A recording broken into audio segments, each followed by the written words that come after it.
Hi everyone, this is Michelle Troutman with a classy business writing tip on newsletter best practices. To see more of my videos, hit the subscribe button. And to stop guessing and start impressing everyone with your e-newsletters, get the easy 5-step business e-newsletter template. See the link in the video description. What information do your readers need to know the most in your e-newsletters? The answer to that question can help you decide what to put in your newsletter. Beyond that, having a basic structure in mind, even if you'll end up changing it later, helps you set your newsletter up, assuming you know the content you want to include. Research shows us how people read newsletters, and that can guide us on content placement. Learn more about how to lay out your e-newsletter. Keep watching. Did you know that most people don't really read emails? We tend to scan or skim to see what interests us. You often have seconds to start impressing, or sad to say, our eyes will wander.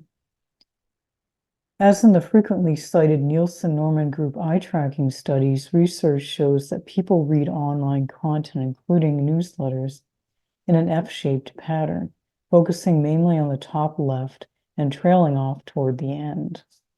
As email marketer Des Brown suggests, when you create an e-newsletter, focus on scannability, visual hierarchy, reading patterns. Structure your content accordingly. Literally take it from the top. That means putting the most important information where people are most likely to see it, like your e-newsletter logo or headlines, along with any social or contact icons and calls to action. Don't miss the chance to get attention here. By the way, the image featured here is part of my free business e-newsletter template package. Keep watching to see how to get it. Many business e-newsletters put the social and contact icons at the bottom, but to gain more clicks, why not also put them at the top? Doing so has gained more clicks for me and my clients.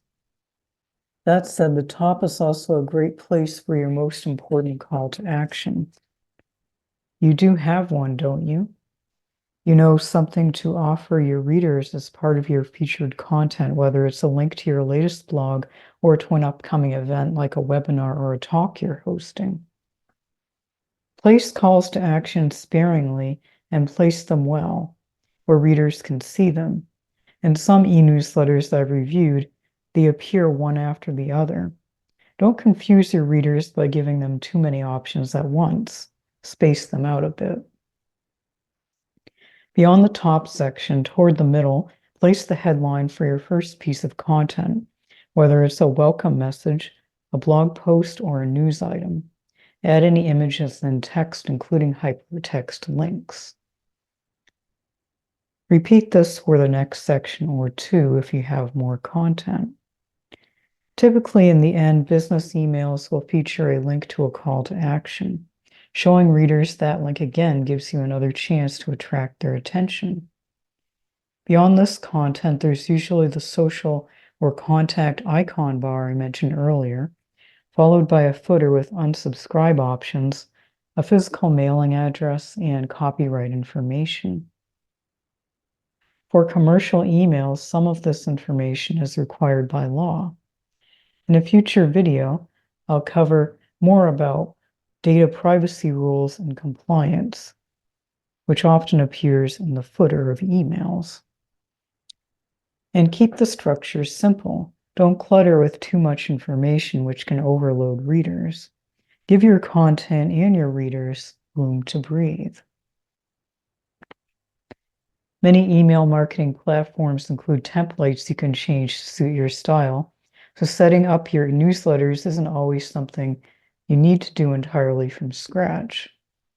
They're typically also mobile friendly, so you don't need to worry about finding a template with a responsive design.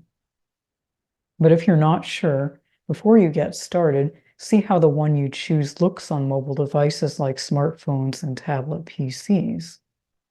So there you have it, the basic building blocks of an e-newsletter format. Play around with it and come up with your own ideas for placing content where people are most likely to see it. After all, when we create e-newsletters, it's often about how the content clicks with potential clients. What's your favorite e-newsletter layout? Let me know in the comments. In the next video, we'll cover the format, which can be a core part of your e-newsletter structure. I'd love it if you'd subscribe to Classy Business Writing Tips, and feel free to like and share this video. And to stop guessing and start impressing everyone with your e-newsletters, get the easy 5-step business e-newsletter template. See the link in the video description. Thank you so much for watching, and remember to keep your writing classy.